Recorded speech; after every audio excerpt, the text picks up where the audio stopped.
pikiran. Ya, semua kita memiliki pikiran. Nah, oleh sebab itu mari kita baca saya ambil dari 1 Korintus pasal yang kedua ayat ke-16.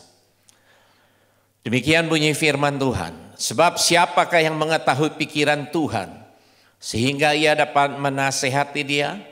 Tetapi kami memiliki pikiran Kristus. Nah, saudara yang dikasihi Tuhan, tidak ada seorang pun di bumi ini mengetahui pikiran Tuhan. Ini pengajaran daripada rasul besar, yaitu Rasul Paulus. Keberadaan yang kita sebut misteri kehidupan membuktikan bahwa pikiran kita terbatas. Namun seringkali kita berbicara dan bertindak seolah kita mengetahui segalanya. Tidak peduli apapun keadaannya, kita cenderung menganggap apapun yang kita lihat dengan mata kita atau pahami dengan pikiran kita adalah kebenaran penuh dari masa itu. Nah, saudara yang dikasihi Tuhan, perlu kita ketahui, kuasa pikiran itu sesungguhnya menakjubkan. Ini terbukti ketika kita sadar bahwa pikiranlah yang mengendalikan karakter kita. Pikiran itu mengendalikan karakter manusia, tingkah laku dan percakapan. Nah, ini kuasa pikiran, ya, menguasai karakter manusia itu, tingkah lakunya dan percakapannya.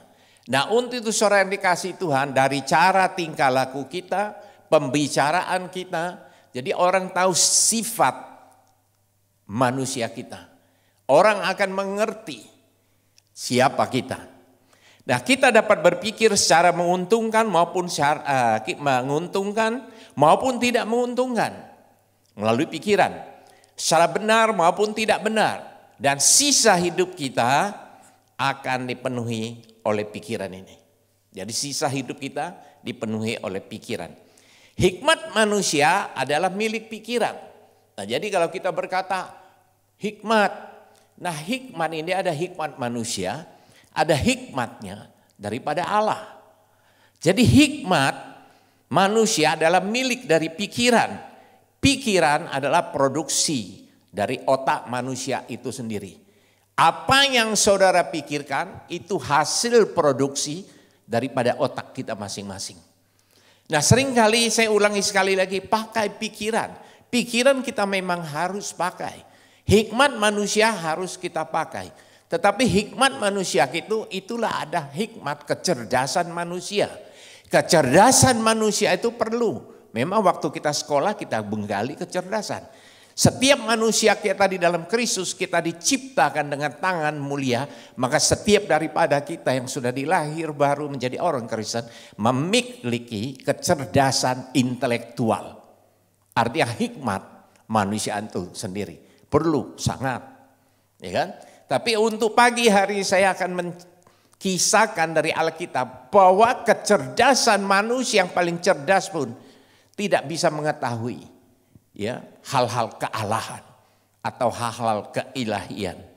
Nah, Rasul Paulus mengatakan bahwa menggunakan perkataan yang timbul dari pikiran untuk menyampaikan perkara-perkara Allah yang diketahuinya dalam roh. Artinya dia mau bicara sesuatu, timbul dari pikirannya apa yang dia perlu bicarakan. Tetapi dikatanya menyampaikan perkara-perkara Allah yang diketahui di dalam rohnya. Karena setiap kita orang yang percaya memiliki roh. Ya, memiliki roh, makanya Allah baru bisa berbicara kepada kita memiliki roh atau batin. Nah, saudara yang dikasihi Tuhan, sebetulnya hikmat Paulus sangat besar karena Paulus adalah orang yang cerdas. Ia mahir menciptakan perkataan-perkataan yang baru. Ia pun tahu bagaimana seharusnya mengutarakannya dengan perumpamaan-perumpamaan apa dan dibagi dalam beberapa bagian. Sekalipun kita lihat kecerdasan Rasul Paulus, rasul yang besar, dia mengerti kecerdasan dalam dia mengajar, dalam dia menyampaikan kepada firman Tuhan. Dia tidak menyampaikan dengan kecerdasan manusianya. Ia sangat pandai menggunakan petah lidah alami sehingga pendengarnya dapat dimengerti khotbahnya dengan jelas. Tetapi perlu kita ketahui, Rasul tidak menafsirkan firman itu dengan kecerdasannya, tapi pengetahuan Allah, itu maksudnya. Jadi seluruh yang dia tafsirkan itu adalah pengertian soal-soal ilahi. Oleh sebab itu, Rasul Paulus tidak akan menafsirkan firman dalam catatannya 1 Korintus, 2 Korintus, Roma dan lain sebagainya dengan tafsiran manusia. Sekalipun dia pandai bahasa menciptakan untuk menenakkan pendengar, tapi dia tidak menggunakan itu. Ini dari maksud Rasul Paulus. Namun ia tidak menggunakan perkataan yang berasal dari manusia. Dia cerdas, tapi dia pengajarannya dia tidak pakai hikmat manusia. Ini berarti pikiran manusia saja tidak berguna dalam mengetahui perkara Allah. Artinya punya hikmat manusia setinggi-tingginya tidak akan mengetahui hal-hal perkara ilahi. Hanya harus kecerdasan ilahi. Nah, karena hikmat manusia adalah filsafat tingkat dasar. Sekalipun cerdas. Ya. Jadi saya ulangi sekali lagi. Hikmat manusia adalah sifat tingkat dasar. Tetapi kekuatan Allah adalah Kristus yang Al-Muhid. Haleluya. Nah, saya percaya kita semua di sini punya kecerdasan intelektual dan hidup kita sebagai orang penyembah, orang percaya, kita juga, saudara juga memiliki kecerdasan ilahi. Haleluya. Jadi kita punya kecerdasan untuk kehidupan kita sehari-hari, tetapi untuk kita mengetahui kehendak Allah, untuk mendengar suara Allah, kita harus punya kecerdasan ilahi. Amin. Ya. Bahkan dalam hikmat penafsiran atau penyampaian perkara-perkara rohani pun tidak ada manfaat yang utama di dalam pemberitaan Injil. Nah, kita lihat di 1 Korintus 2 ayat 14 berkata demikian. Tetapi manusia duniawi tidak menerima apa yang berasal dari roh Allah. Karena hal itu baginya adalah suatu kebodohan. Dan ia tidak dapat memahaminya. Sebab hal itu hanya dapat dinilai secara rohani. Nah, jadi kita lihat di sini dari ayat ini. Kita perlu mengayak pikiran-pikiran kita melalui firman Allah hingga mengerti kehendak Allah. Nah, kalau saudara berkata, saya mau mendengar suara Allah, saya mau mengikuti kehendak Allah.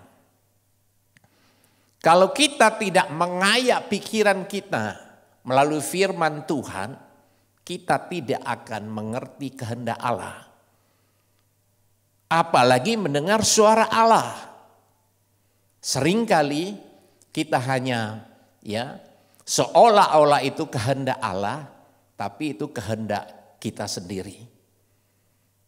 Nah, untuk itu Rasul Paulus sangat hati-hati dia mengajarkan ini. Bagaimana kita mengerti pikiran Allah, saudara yang kasih Tuhan? Ini adalah sebuah pertanyaan. Bagaimana kita harus mengetahui pikiran Allah?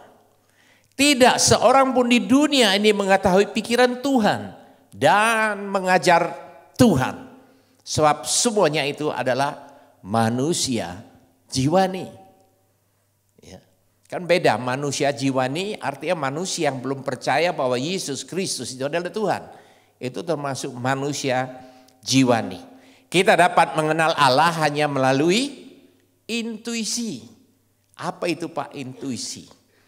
Nah, seorang tanpa roh mana mungkin mengetahui pikiran Allah? Pertanyaan ini justru membuktikan kalimat akhir dari ayat yang sebelumnya. Mengapa ia sendiri tidak dilihat jelas oleh orang lain? Sebab tidak ada seorang pun yang mengenal pikiran Allah. Sebelum saya lanjut, saudara ini kasih Tuhan, apa intuisi? Mungkin saudara akan berpikir. Makanya di dalam Yeskiel 36 ayat 25, 26, 27 berkata, Allah memberikan kita hati yang baru. Allah memberikan kita setiap orang lahir baru yang percaya Yesus sebagai Tuhan. Roh yang baru. Maka dia katakan, aku taruh rohku, kata Allah ayat 27, di batinmu. Nah, di batin manusia itulah hati nurani. Nah, sehingga roh Tuhan ada di batin kita. Nah, sehingga roh Tuhan taruh rohnya di batin kita, di hati kita. Makanya hati, di dalam hati kita ada 3 bagian.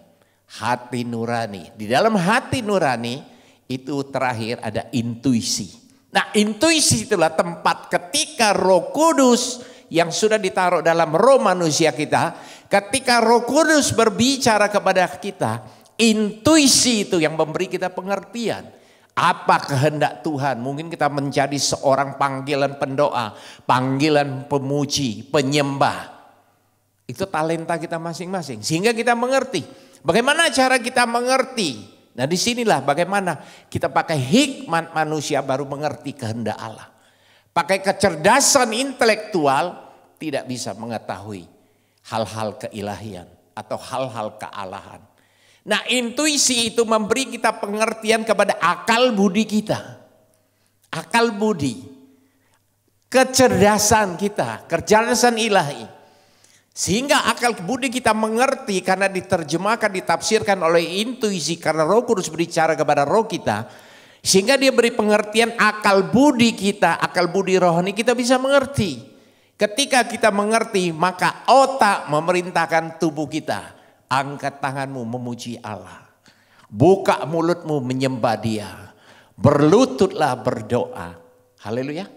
Saya percaya saudara semua pernah ngalamin ini. Ya. Nah, saudara yang dikasihi Tuhan. Saya sebetulnya tidak ada perencanaan untuk kesaksian. Tapi dengan Tuhan berbicara. Nah, ini saya kira saya singgung dikit. Supaya ini satu kesaksian singkat ini. Supaya saudara bisa mengerti ketika hamba Tuhan berdiri di belakang mimbar ini. Allah berbicara kepada saya. Tuhan berbicara kepada roh saya. Nah, seperti itu. Dulu waktu saya masih usaha. Saya persingkat saja karena waktu. Saya ada armada yaitu kapal. Ya, ini ada bisikan. Kapal angkutan. Ya, ekspedisi dari Palembang menuju ke Pulau Bangka. Nah, satu hari tiba-tiba Roh Kudus itu membangunkan saya. Berdoa. Saya bangun. Nah, saya bangun keluar daripada kamar. Ya, saya ambil bangku satu, saya terbalikkan bangku. Tangan saya ini berlutut di bangku. Dan saya berdoa. Saudara lihat, tidak ada kebetulan. Roh Kudus memberikan saya doa seperti ini. Bapa, singkat saja doanya. Bapa, di dalam nama Yesus. Aku berdoa Tuhan. Berikan kapten yang membawa kapal hamba-Mu ini. Sampai di pelabuhan Mentok dengan selamat di dalam nama Yesus. Berikan dia hikmat Tuhan. Berikan dia kemampuan Tuhan. Di dalam nama Yesus Kristus Tuhan. Aku berdoa. Dan ketika saya amin, saya buka mata. Di atas dinding itu pas jam gantung. Nah, di situ saya lihat jam 3:05 fajar. Jam 3 itulah kekelaman yang betul-betul sungguh-sungguh malam. Dan setelah itu saudara dikasih, itu Tuhan berbicara seperti itu. Kalau Anda memiliki intuisi, Anda bisa mengerti. Untuk itu sering-sering baca firman, sering-sering bangun mesbah pribadi. 1 minggu yang lalu saya tentang mesbah, sampai ke mesbah Daud. Saya tiap hari saya kasih firman di grup pendoa. Mesbah itu saudara dikasih Tuhan, bukan asal-asal kita bangun mesbah. Ketika saudara membangun mesbah, itu ada perlindungan Tuhan buat saudara dan saya. Makin rajin Anda membangun mesbah, makin besar perlindungan itu turun atas kehidupan kita sehari-hari. Jadi itu bukan pekerjaan mezbah, itu hanya rutinitas. Untuk itu Daud adalah seorang penyembah, membangun mezbah. Dan kemarin sampai hari ini saya kasih perjanjian berkat kepada Abraham. Pagi ini saya kasih perjanjian berkat kepada Ishak. Dan besok kalau dikehendaki Tuhan saya akan sampaikan firman berkat Abraham kepada Yakub. Nah, saya sering berdoa, kiranya berkat Abraham, Ishak dan Yakub turun atas hidupmu. Nah, ini di dalam perjanjian, dalam kejadian. Nah, teruskan saya besoknya jam 7 pagi-pagi untuk selesaikan kesaksian itu. Seorang kapten telepon saya, Bapak, semalam kapal kita hampir tenggelam. Saya langsung ngomong di situ. Saya tahu. Jam 3 ya Pak. Betul Pak. Jam 3 ya Kapten. Iya Pak. Waduh, kenapa Bapak tahu? Saya merinding ini. Bapak dia bilang. Kapten itu merinding. Nah, bisa juga merinding kan. Karena perkataan setiap kita orang percaya ada kuasa. Haleluya. Makanya jangan sembarang ngomong. Boleh bercanda. Jangan jaim, tapi bercanda itu hidup kita saya juga orang yang suka bercanda. Tapi jangan berlebih-lebihan, jangan keluar daripada garis. Nah, saudara dikasih Tuhan, dia bilang dia merinding. Nanti saya ke sana, langsung saya beli tiket pakai jet foil, saya nyebrang. Waduh, langsung dia datang. Dia tanya dulu apa satu pertanyaan. Bos, kenapa bos tahu jam 3? Itulah kapal kita mau tenggelam. Oh kayak gitu. Iya, jadi gimana ceritanya? Aduh, bos, Pak, sebentar Pak, saya ini merinding ini. Bagaimana kisahnya? Jadi kisahnya dia bilang sudah mau betul-betul tenggelam, itu kapal 135 ton full dengan sembako. Itu steering itu setir sudah diikat matikan, tujuannya ke Tanjung Ular, artinya pantai. Dia ikat setir. Jadi mau tinggalkan kapal itu tujuan biar pantai. Tetapi karena dia tidak berpikir padahal muatan itu karena begitu full muatan tidak mungkin pantai bisa sampai ke pantai. Karena drap kapal pasti dalam, belum sampai pantai pasti kapal itu kandas dan pasti pecah. Karena dia full jalan. Terus saya tiba-tiba dia bilang dapat hikmat Pak. Gimana? Saya buka lagi ikatan setir itu supaya tidak tabrak ke pantai. Saya cikar keluar dia bilang. Nah ini dia berubah haluan. Dia cikar ke laut tujuan ke pintu pelabuhan. Tetapi saya dapat hikmat lagi. Buka locis padahal dia kapten tidak mengerti mesin. Bagaimana lebih tambah lebih cepat. Makanya masinis berkata saya buka locis. Karena setiap mesin Jepang itu ada locis. Governor tidak bisa melebihi kecepatan yang sudah disegel. Nah pagi itu dia lepaskan locis, dia tambah full speed. Sehingga seluruh masuk ke mentok dengan selamat. Tapi separuh dari muatan kapal itu basah. Gula, beras, semua basah. Tetapi dengan Tuhan kerja tidak tanggung-tanggung saudara. Sehingga Tuhan bekerja pun kepada Sabandar. Sabandar turun. Seluruh buru-buru yang bongkar kapal lain diperintahkan bongkar kapal ini dulu. Supaya tidak tenggelam di tempat. Karena masih banyak kebocoran di pompa. Tidak tertolong-tolong. Tapi karena cepat membongkar kapal itu timbul. Maka selamatlah kapal milik hambanya. Haleluya. Haleluya. Beri kemuliaan buat Tuhan. Inilah cara Roh Kudus bekerja. Jadi Roh Kudus bekerja berbicara bukan untuk hanya hal-hal rohani. Kehidupan sehari-hari itu pun ditolong oleh Allah. Amin. Oh, itu terus kita menyembah Allah. Amin. Nah saya percaya kita semua jadi penyembah-penyembah. Nah kita lanjut. Mengapa ia sendiri tidak dilihat jelas oleh orang lain? Sebab tidak ada seorang pun mengenal pikiran Tuhan. Jadi orang di luar sana, orang dunia tidak akan mengenal pikiran Tuhan. Secara logik tidak masuk logik. Kalau orang tidak memiliki kecerdasan ilahi. Karena memiliki hikmat manusia, kalau saya cerita kesaksian tadi tidak masuk logiknya. Maka secerdas apapun orang itu tidak mengerti cara Tuhan bekerja. Kalau gitu Pak, perlu nggak kecerdasan? Saya katakan yang ketiga kali, sangat perlu. Kalau tidak perlu sekarang saya ngomong Anda nggak nyambung. Karena apa? Kurang cerdas. Nah kalau cerdas saya ngomong nyambung betul. Maka Anda pasti yang kurang miliki kecerdasan ilahi. Keluar dari sini Anda pasti akan mencarinya, menggalinya. Orang-orang ini dengan sendirinya ditujukan kepada manusia jiwa nih. Manusia roh ini mengetahui pikiran Tuhan. Sebab mereka memiliki, nah saya garis bawahi, tolong dengar baik-baik. Memiliki intuisi yang peka. Intuisi yang peka untuk mendengar suara Allah. Haleluya. Wah ini luar biasa. Nah manusia jiwa ini tidak dapat mengetahui sebab mereka tidak mempunyai intuisi. Itu saja bedanya. Tapi besar manfaatnya. Jadi manusia yang di duniawi, manusia yang belum lahir baru, manusia yang belum percaya kepada Yesus Kristus Tuhan, dia tidak memiliki intuisi. Kalau tidak mempunyai intuisi kepekaan, maka dia tidak akan mengerti kehendak Tuhan. Dia tidak bisa mendengar suara Tuhan, apalagi ya kan tidak masuk logiknya.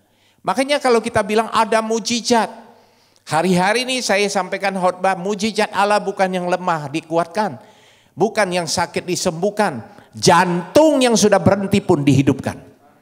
Haleluya. Siapa Pak? Saya orangnya. Sudah stop jantung, tapi Tuhan bisa jalan lagi. Nah, itu ada seorang dokter, termasuk jemaat kita. Dia sudah menangis. Dia ada ceritakan salah satu gembala cabang kita di sini. Saya sudah menangis. Pak Ali sudah tidak ada pengharapan. Tiba-tiba jantungnya denyut lagi. Saya tahu ini bukan medis kami, ini Tuhan. Haleluya. Maka seluruh dia bilang spontan daripada suster semua situ. Sebetulnya mau pelukkan mereka, cuman mungkin keadaan kayak gitu. Seolah mereka anggap berhasil. Ya karena mereka tidak punya intuisi, tidak punya kecerdasan ilahi. Mereka anggap mereka berhasil. Hanya dokter seorang Kristen yang dia mengerti. Jantung Pak Ali ini hidup kembali itu karena Tuhan. Haleluya. Haleluya. Sekali lagi beri kemuliaan buat Tuhan. Saya kesaksian ini bukan untuk kebangga-banggaan. Supaya ini membangkitkan iman Anda percaya. Haleluya. Sekalipun jantung itu ciptaan Tuhan. 99% nyumbat, 1% Tuhan bisa bekerja. Inilah buktinya. Allah yang kita sembah dalam Yesus Kristus adalah Tuhan yang dahsyat. Tuhan yang hebat. Amin. Terus menyembah Dia. Demikianlah maka perkataan di sini, tetapi kami berbeda dengan manusia jiwa nih. Kata kami mencakup semua orang Kristen. Maka Rasul Paulus mengajar kepada orang-orang di Korintus bahwa kita orang yang percaya, yang di dalam Tuhan, beda dengan orang yang duniawi. Artinya orang yang belum percaya. Ya, di sini dikatakan, tetapi kami berbeda dengan manusia duniawi. Kata kami di sini saudara dikasih Tuhan mencangkup semua orang Kristen. Ya, kalau saya bisa mendengar suara Allah, Anda pun pasti bisa mendengar suara Allah. Yang penting saudara tetap menyembah Allah itu dahsyat. Nah di sini dikatakan kami artinya mencangkup semua orang Kristen yang diselamatkan. Percaya bahwa Yesus adalah Tuhan. Walaupun kata Rasul Paulus di antaranya banyak yang masih karnal. Karena ini artinya dangkal. Dangkal itu ya biasa kita kan untuk ke dalam air. Dangkal di sini maksud Rasul Paulus sangat halus bahasanya. Kecerdasannya masih bahasa Palembang cetek nian pengetahuan kau. Cetek itu dangkal ya. Cetek itu dangkal. Kau Yusuf Roni beda. Kalau saya mau belajar juga seperti khotbah-khotbah Rasul Paulus. Sekalipun mereka masih ada yang karnal, kan halus. Kalau Yusuf Roni semua kita sini tahu. Jadi wong Kristen dengan gaya lagi di belakang ini. Saya lihat sekali. Jadi wong Kristen tuh jangan bengak. Oh itu keras sekali. Nah ini mungkin kalau orang bukan orang Palembang tuh nggak ngerti. Makanya kurang ketawa. Maksudnya bengak nih bapak-bapak lolo. Lolo artinya tuh buyan. Nah buyan itu di atasnya bengak. Nah kayak gitu. Nanti kalau saya khotbah bengak, Pak Sabta pulang Anda bilang apa Pak Ali tuh bengak-bengai kami. Bukan. Ini cerita hambanya yang diurapi kayak gitu. Bengak, jangan jadi orang bengak. Jadi maunya Rasul Paulus juga jangan jadi orang Kristen yang karnal. Jangan jadi orang Kristen yang cetek. Jangan jadi orang Kristen yang dangkal. Jadilah orang Kristen dalam pengetahuan hal-hal keilahian. Haleluya. Maka Alkitab mencatat Salomo orang raja yang paling cerdas. Tidak ada seorang punya hikmat. Tidak ada seorang pun Raja Salomo hikmat seperti Salomo. Dan sesudah Salomo pun tidak memiliki raja secerdas. Ya kan? Salomo. Itu hebatnya Salomo. Makanya dia hanya minta hikmat daripada Tuhan. Dia tidak minta kekayaan. Dia tidak minta segalanya panjang umur. Dia hanya minta hikmat Allah. Supaya bisa mengatur, memimpin rakyatnya pada masa itu. Tapi kita lihat Tuhan bukan hanya kasih Salomo hanya kecerdasan ilahi. Tapi Tuhan kasih dia umur yang panjang. Tuhan kasih dia kekayaan. Nah saudara harus mengerti kenapa Salomo tidak minta kekayaan hanya hikmat. Tuhan berikan dia seorang raja yang komplit. Hikmat, kecerdasan, kekayaan, umur panjang. Kalau Salomo jadi raja tidak kaya, nanti dia jadi raja yang korupsi. Maka Tuhan beri dia kekayaan. Maka selama panjang pemerintahan Salomo dia tidak korupsi. Kalau korupsi pasti dicatat di Alkitab. Maka tidak dicatat. Nah tidak dicatat pun banyak kan orang yang korupsi. Nah itu kita nggak tahu dia belajar dari mana. Itu urusan mereka dengan Tuhan. Nah saudara yang kasih Tuhan Yesus. Maka Salomo berkata Tuhan itu Tuhan itu mempunyai hikmat. Ketika hikmat Tuhan itu turun atas kecerdasanku. Jadi semua kita orang dalam Kristus memiliki kecerdasan. Sehingga aku memiliki pengetahuan. Pengetahuan hal apa? Hal keilahian. Kalau saudara mempunyai kecerdasan intelektual. Anda bisa menangani semua perkara yang Anda kerjakan di bumi ini. Tapi ketika Anda memiliki kecerdasan ilahi. Pengetahuan ilahi. Maka hidup kita tidak tersesat di jalan-jalan yang benar. Maka Hosea 4 ayat 6 berkata, umatku binasa karena kurang pengetahuan. Pengetahuan apa? Kealahan atau keilahian. Makanya binasa. Banyak orang kecerdasan intelektual. Tapi di ujung kehidupannya, kalau tidak dipimpin oleh Roh Kudus, tidak di dalam Tuhan Yesus, makanya binasa. Itu maksudnya binasa. Hidup kita belum waktunya tapi kita sudah binasa.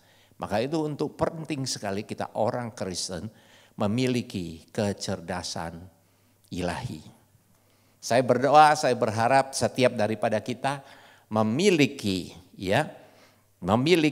pikiran Kristus. Nah di dalam ini otak kita memiliki pikiran Kristus. Sehingga kita bisa mengerti kehendak Allah. Nah saudara yang dikasih Tuhan. Ya, jadi di sini hati manusia artinya kalau di dalam 1 Korintus saya bacakan ini ayatnya. 1 Korintus 2 ayat 9. Tetapi ada tertulis apa yang tidak pernah dilihat oleh mata dan apa yang tidak pernah didengar oleh telinga dan yang tidak pernah timbul di dalam hati manusia. Semuanya itu disediakan Allah untuk mereka yang mengasihi Dia. Nah di sini kita lihat ayat 1 Korintus 2 ayat 9. Semua yang tidak diketahui manusia itu akan diberikan kepada Allah. Kepada kita yang mengasihi Dia. Artinya tidak dimengerti. Ayat ini ditujukan kepada Allah dan perkara-perkara Allah. Jadi maksudnya di sini segala perbuatan Allah tidak pernah terlihat dan terdengar oleh organ jasmani manusia. Seperti mata dan telinga. Ya. Bahkan tidak pernah timbul di dalam hati manusia. Tapi dikatakan 1 Korintus 2 ayat 9 ini. Semuanya itu akan diberikan kepada kita yang mengasihi Dia. Artinya semua yang tidak kita mengerti, tidak bisa kita melihat dengan kacamata jasmani kita. Yang tidak pernah kita dengar dari telinga organ jasmani kita. Yang tidak pernah timbul dari hati kita. Semuanya itu Tuhan berkata akan diberikan kepada kita. Nah artinya di sini saudara yang dikasihi Tuhan, hati manusia berarti akal budi, pikiran kecerdasan. Ya, pikiran manusia tak mampu memikirkan perkara-perkara atau perbuatan-perbuatan Allah. Perkara Allah jauh melampaui jangkauan pikiran manusia. Oleh sebab itu, karena itu bila manusia ingin mengerti dan bersekutu dengan Allah, hanya menggunakan pikiran saja tidak akan berhasil. Artinya pakai kecerdasan manusia kita atau kecerdasan intelektual kita. Harus kita minta kecerdasan ilahi. Ayat terakhir 1 Korintus 2 ayat 10. Karena kepada kita Allah telah menyatakannya oleh Roh. Sebab Roh menyelidiki segala sesuatu, bahkan hal-hal yang tersembunyi dalam diri Allah. Nah, untuk itu saudara dikatakan hanya Roh Allah, hanya Roh Kudus yang bisa menyelidiki segala perkara-perkara Allah di surga dan di bumi. Jadi Roh Kudus itu menyelidiki hal-hal Allah dan soal-soal di bumi. Nah sehingga untuk itu kalau saudara pekah memiliki intuisi, Anda memiliki karunia perbedaan roh. Sekalipun masih di bumi di kota Sriwijaya ini, ketika ada sesuatu orang datang, makanya gembala kita berkata Pak Sabta, orang yang datang kepada kita tuh bukan hanya bawa dirinya. Kita harus tahu roh apa ada pada orang ini. Nah kalau Anda bisa punya intuisi, ya keilahian, ketika dia datang Anda tahu orang ini baik atau kurang baik. Saya tidak bilang dia jahat. Orang baik atau kurang baik. Itulah artinya kasih karunia perbedaan roh. Ya, Pak saya belum ngerti itu. Belajar nanti Anda mengerti.